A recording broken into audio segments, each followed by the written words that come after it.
Hey y'all, Christy here. It is Thursday, December 8th, 2022. I am coming to you from my office slash closet room, and I'll probably be recording in here from now on because on my walks, for some reason, my videos get cut off or they stop recording, and it's usually correlated to if my exercise ring closes or if I hit a mile. And sometimes I don't even realize it has stopped recording because I'm too busy talking to see if the red button is still going and the clock moving. And then I have to figure out where I stopped recording. And like yesterday, it was just a mess. I completely forgot what I was talking about because I got distracted by mosquitoes. And then the second time it cut off, I was mid sentence talking about the training that I was going to have to go through later. And so I'm gonna probably just do it from in here. I still don't have a script because I don't want to sound like I'm reading from a piece of paper or that it's so professional that I don't make mistakes because it's too proper.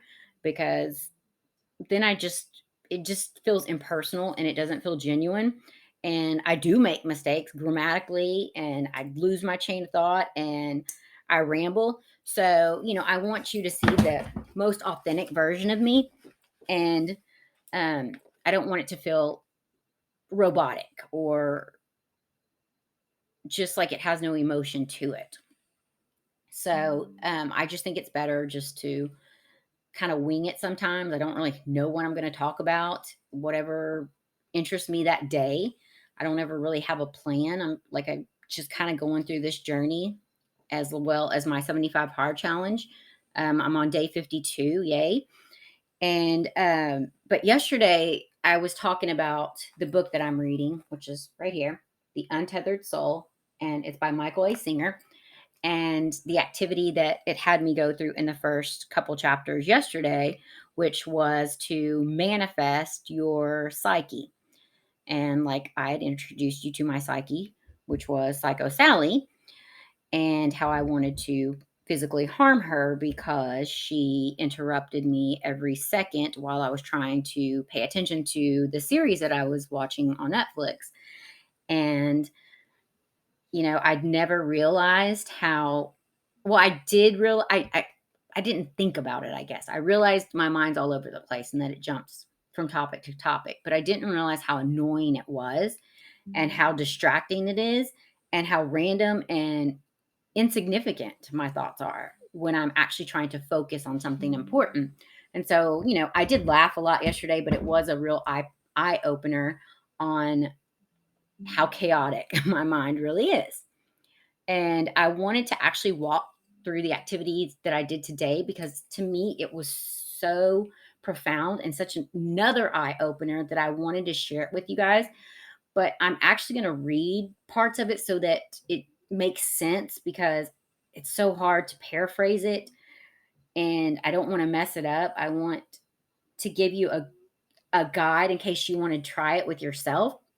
But the chapter is actually called Who Am I? Okay. It asks you a question. Who are you? And it wants you to write it down, who you are. So I did.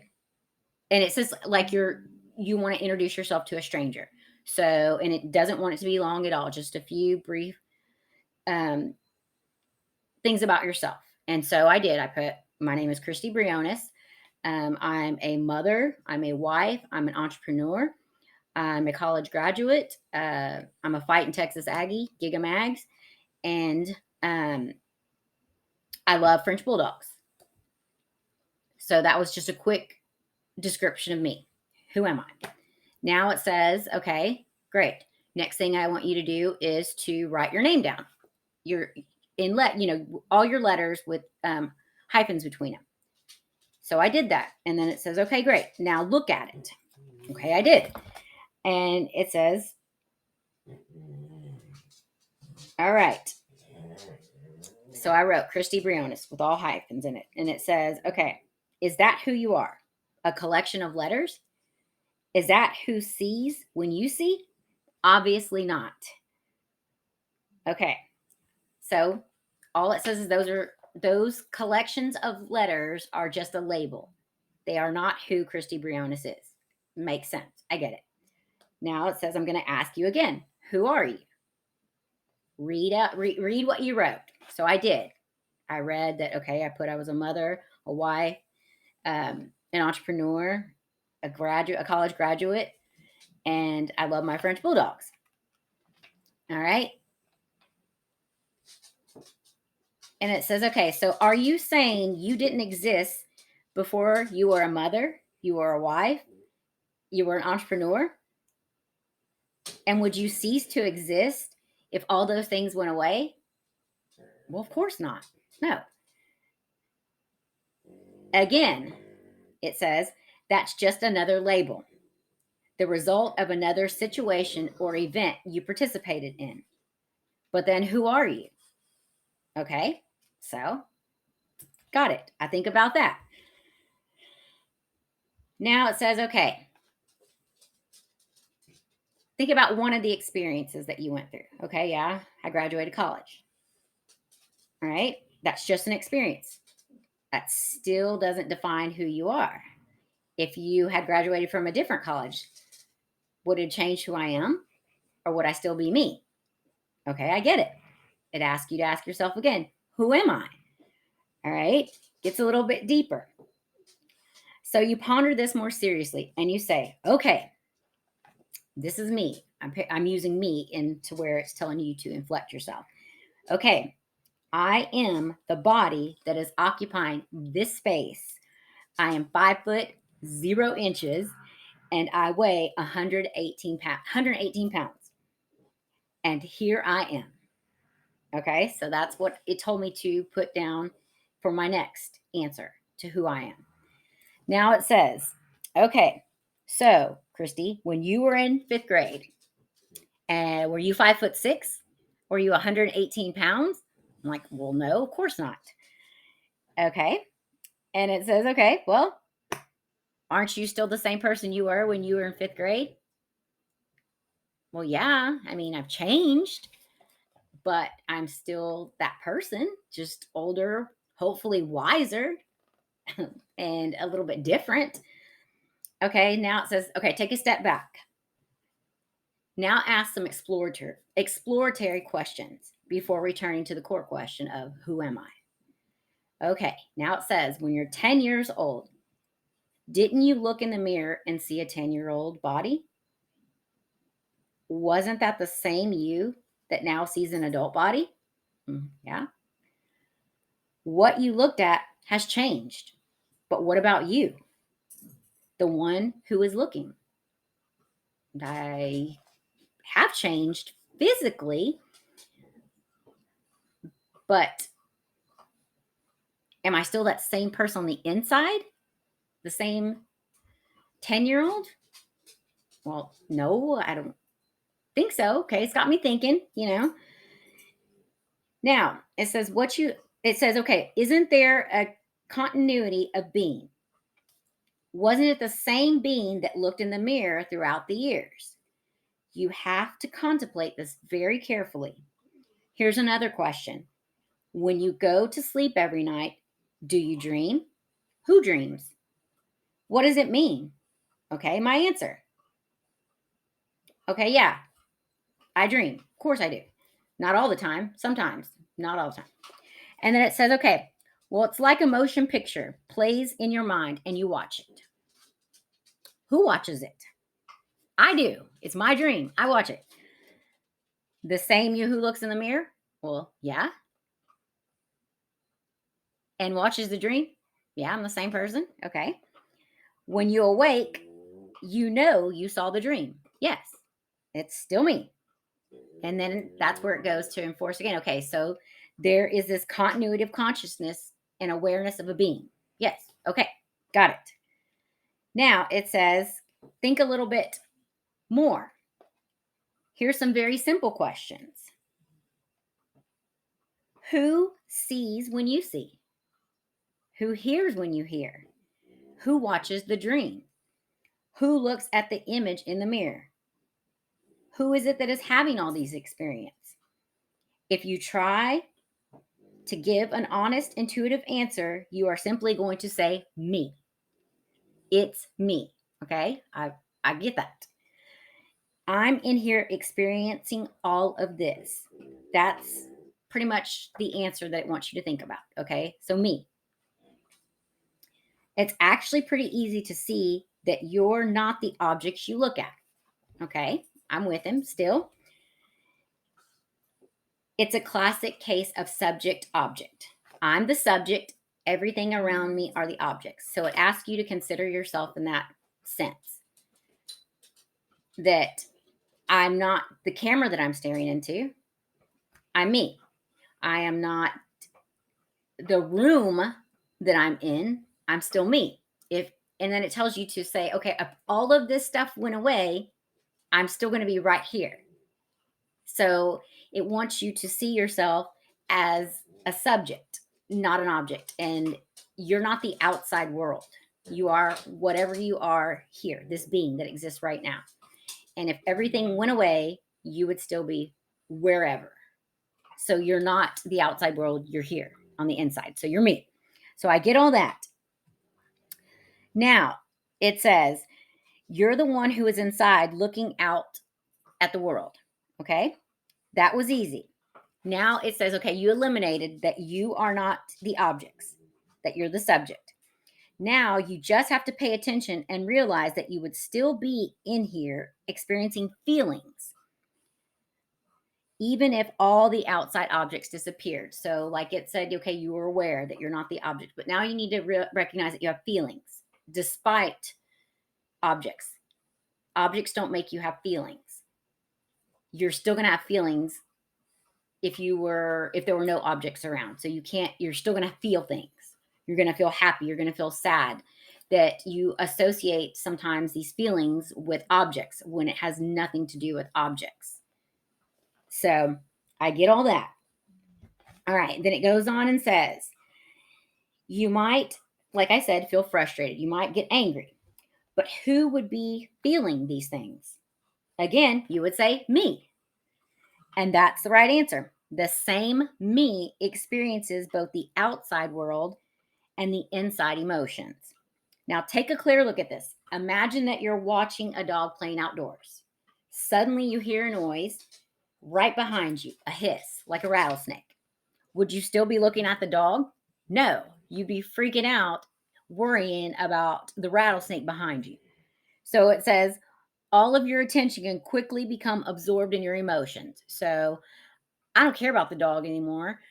I'm terrified and trying to get away from the snake. So it's saying that you can become so absorbed in your beautiful inner feelings or frightening inner fears that it's hard to focus on the outer objects. So that makes complete sense. And in essence, it says inside and outside objects compete for your attention. So, I was focused on the dog, but then I heard behind me a snake. And then I got scared and I'm focused on my fear of running away from the snake, that I completely forgot about the outside object of the dog and the snake. I was just I was afraid and needed to go and run. And now it says, um, now I need to explore this concept a little bit more deeply. Okay. So it says, don't you have times when you're not having emotional experiences and instead you just feel quiet inside? Like when you're reflecting or you're not even, or you're supposed to be meditating. I thought I was meditating correctly. Clearly I'm not, because the next chapter tells me how to properly meditate. But I do have times where I don't really think I'm thinking about anything. It's not often, but it goes on and it says, you're still in here, but you're just aware of a peaceful quiet. Eventually, you will become to realize that the outside world and the flow of inner emotions come and go. But you, the one who experiences these things, remain consciously aware of whatever passes before you. So, that phrase, I think, Therefore I Am by Rene Descartes, the philosopher. That's where that embodiment comes from. Now it says, your thoughts are still just thoughts, though. They're not really who you are. Your thoughts can come from your emotions, they can come from outside objects, but they're not necessarily who you are. There was kind of quite a bit of stuff in there that I didn't feel like reading word for word, but it says, okay, you're very aware of your presence of being, your sense of existence without the help of thoughts. When you go into deep meditation, for example, the thoughts stop. You know that they've stopped. You don't think it. You are simply aware of no thoughts. You come back and say, wow, I went into this deep meditation, and for the first time, my thoughts completely stopped. I was in a place of complete peace, harmony, and quietness. If you are in there, experience the peace that occurs when your thoughts stop, then obviously your existence is not dependent upon the act of thinking. Okay, mind blown. All right, so it says thoughts can stop, and they can also get extremely noisy. Sometimes you have many more thoughts than other times. Like this next part, it says, my mind is driving me crazy. Yes, my mind drove me crazy yesterday. I wanted to hurt Sally. And it says, now think about it. Like yesterday when my psyche was driving me crazy, whose mind is it? Who's noticing these thoughts? Isn't it you? Don't you hear the thoughts inside? Aren't you aware of the existence? In fact, can you get rid of them? If you start to have a thought you don't like, can you try to make it go away? People struggle with thoughts all the time. Who is it that is aware of the thoughts? And who is it that struggles with them? Again, you have a subject object relationship with your thoughts. You are the subject, and the thoughts are just another object you are aware of. You are not your thoughts. You are simply aware of your thoughts. Okay, so then it says, okay, finally, this is what you're going to say when someone asks, or this is at the process that the step that you're in when someone asks you, who am I? All right, fine. This is what it tells you to say, fine. I'm not anything in the outside world, and I'm not the emotions. The outer and inner objects come and go, and I experience them. Plus, I'm not the thoughts. They can be quiet or noisy, happy or sad. Thoughts are just something else I'm aware of. But who am I?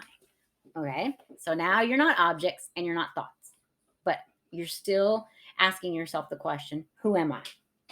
Okay, now it really starts to become a serious question. That's what it tells you to think about. Who am I? Who is having these physical, emotional, and mental experiences? Okay, so think about it a little bit deeper. So I did. Read a little bit more. Okay, then it says eventually you get to the point within yourself where you realize that you, the experiencer, not experiences, experiencer, have a certain quality. And that quality is awareness, consciousness, and intuitive sense of existence. You know that you're there. You don't have to think about it, you just know. Okay, pretty deep. You exist regardless of thoughts or no thoughts. All right, now it says to try a consciousness experiment. Okay, now it says look at something in the room. Just look at it. Okay, don't think about it, just look at it. Okay, you can instantaneously see the full detail of what's in front of you. Okay, and it's instant, it happens so quickly. Now it says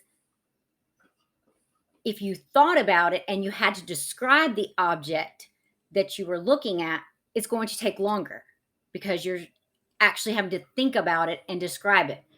So it's saying, notice that it takes a lot more to describe it to someone than it is to just look at it. It says, no thoughts are necessary. You just see it. So you're not thinking about it, you just see it. But when you actually have to describe it, you're thinking about it. And it says, when you just look without creating thoughts, Your consciousness is effortlessly aware of and fully comprehends all that it sees. So when you actually look at something and think about it, it actually doesn't allow you to appreciate what you're seeing because you're actually having to think about it. And it's saying consciousness is the highest word you will ever utter.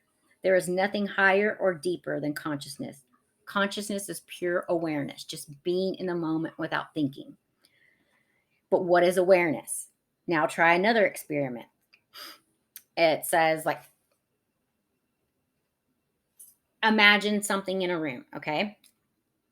I'm just going to say my dog in the room because he's making noise in the background. Okay, then it says, okay, imagine the sound went away. I don't hear him chewing on his bone. He's still going to be there, right? And it's still easy for me to focus. Then it says, imagine he disappears completely. That I don't see him or hear him. How does that make me feel? Well, it makes me feel uncomfortable because I have to turn that thought process off, even though I know it's there. So that it's saying that's how you do your consciousness. When you're in yourself and you're truly turning off the thoughts, it's like something like that. As simple as you don't see the dog and you don't hear the dog, you're here in yourself. And I'm like, oh my gosh, I didn't think, I don't know if I could do that, ignore it. But I kept an open mind and I did it. And then it says, okay, if you did this, which I did, it said, okay, what would it be like if your awareness didn't exist? I wasn't aware that the dog was here or the sound that he's making chewing on his bone. It's actually pretty simple. You wouldn't be there. Okay. I get it. So then I would cease to exist if I wasn't aware of it. That's why it was so uncomfortable. And it says, there would be no sense of me. There wouldn't be anyone in there to say, wow, I used to be in there, but now I'm not. There would no longer be an awareness of being. And without awareness of being or consciousness, there is nothing. So those two factors are very important, or two key components of who you are. You're conscious that something's going on and you're aware of something going on. If those two cease to exist, you don't exist. So mind blowing. Keep going because it gets a little better. I know it sounds like it's so choppy. It would have probably sounded better if I just would have read it, but I'm trying to let you see how I applied it. And hopefully I'm not confusing you too much. I mean, if I am, you're free to text me or message me or put a comment in the feed on my video, and I'll actually take some pictures of the chapter and send them to you so that way you can actually, it flows better. But I just am kind of like putting it together and using the chapter as a guide. But back to what it says, without your consciousness and awareness, you're nothing. You don't exist. Are there objects? Who knows? If no one is aware of the objects, their existence or non-existence becomes completely irrelevant. It doesn't matter how many things are in front of you. If you turn off the consciousness, there is nothing. If you are conscious, however, there can be nothing in front of you, but you are fully aware that there is nothing. It is really not that complicated, and it's very enlightening. So now ask yourself, who are you? Here's your answer. I'm the one who sees from back in here, deep inside, somewhere.